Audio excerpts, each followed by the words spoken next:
What is up, everybody? Tonight we are discussing the movie The Covenant, which I just watched yesterday. Guy Ritchie's film starring Jake Gyllenhaal and Dar Salim, who, by the way, kicks some serious ass in this film. Don't worry, there's no spoilers here, so you can watch this, and as always, make sure you hit that follow button. But let's get into it. So essentially what this movie is about is you have Jake Gyllenhaal's character who's serving in the Afghanistan war, and he ends up having an interpreter. They're basically trying to find IED sites, hidden IED sites, and destroying them. And their unit ends up getting ambushed. Jake Gyllenhaal's the only survivor, and then you have Dar Salim's character, the interpreter, who basically also survives and drags Jake Gyllenhaal's ass throughout the entire desert. The premise sounds cool, but the first half hour of the movie is fantastic, but once it gets to that point after the unit's ambush, this movie just becomes the ultimate bore, unfortunately. It completely sucks the life out of the film. The last 20 minutes are great, but it's that 45 minutes to an hour that just there was a point where me and my brother and our friend wanted to shut the movie off because we just lost complete interest. And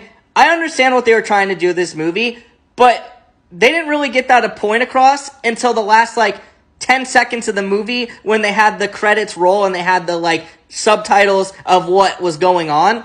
The movie's essentially about how we've left a bunch of interpreters that the U.S. military hired behind, and how a lot of the interpreters have been hunted down and murdered, which is absolutely horrible.